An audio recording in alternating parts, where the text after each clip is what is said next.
So aerial rescue for MRS or SRS is what you're saying, SRT, if there's differences? Yeah, there's not really a difference per se. The only thing I would say is when you bring someone down on an SRS system, and if you pick them off, you actually have to still add something to that SRS system for weight. So if you're using an akimbo, you have to add like a rope wrench. You have to add friction below it. Or you can turn it into an MRS because it's an SRS system. That's kind of the weird trade-off. So an MRS system, adding 2 weights to that, you have to add friction. If you add an SRS system and go down SRS, you have to add friction. If you take an SRS system, turn it into MRS, you don't need to add friction because it's made for all the weight on one side. Does that make sense? It's kind of a weird, kind of a throw up. There's nothing wrong with adding extra friction though. It may give you more control. So I'm okay with that. But that's a really good question. So if I'm using a system like this, which is just, it's just a split tail system of some sort, like a VT, which is Dana's choice here. I get your carabiners upside down for me. When I talk about climbing in a tree, and you're going from working MRS is obviously just doing something like this. When I get down to where I want to do work on a spar, all I'm going to do is take this off. I'm going to run it around a tree. If you have help, always use that help, right? Make it easier. I'm going to take the rope, just do a running bowline, which, you know, everybody should know how to do, like a running bowline or something similar to choke this off. And that is really, in essence, that's my anchor point, my main attachment to this tree when I'm working it. And when you work a tree like this, you always want to think in terms of putting that bite against where you're working so you can utilize that. When I'm working a big spar like this, I lean into this and work it.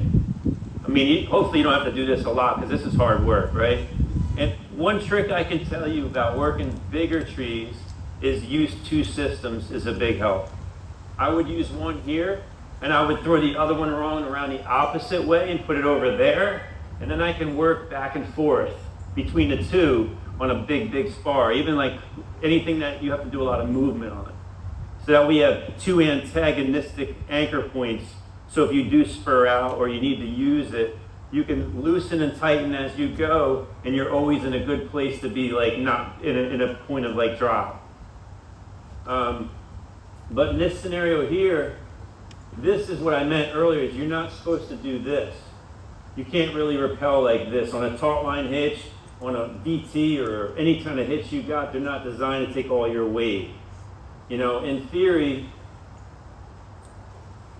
if you look at how a system really works and you break it all down, oh, I'm losing, there it is.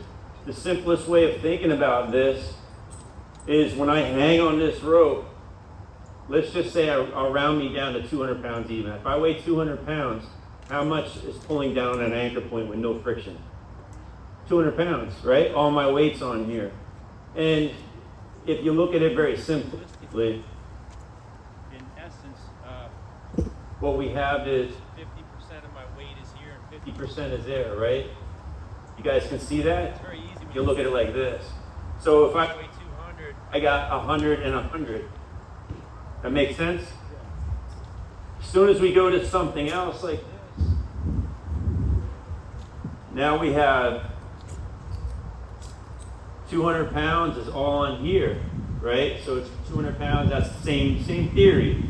Now this hitch has to support 200 pounds where over there only did 100, because with no friction, you can assume there's 50 and 50, right? 100 pounds, 100 pounds. So that's why that will see less friction. And that's the reason why when we do SRS climbing, we have to add some other device here to support our weight, especially for rappelling. And that's why you have the rope wrench that you incorporate, or a chicane that will incorporate to that. And that's the whole difference. So when we decide to do this for our climbing, this is very appropriate for, I mean, you think about it, if you spur out, where are you going to go on a running bowline? You're just going to fall down as far as this allows. So if you have this tight, I'm gonna fall down till it grabs me. If I get thrown up or over, it's not really a big risk either, because running bowling's a pretty good secure hitch. It's what we rig with, right? So when the piece goes flying, you don't have a lot of worry about it, right? Jet's gonna compete with us now too. So I'm really comfortable with that. Obviously, we incorporate a lanyard here too. It's important to use your lanyard. But to add friction here, there's a lot of ways to do it. You can, if you carry a carabiner with you, there's a lot of choices, obviously, for sizes and shapes of carabiners.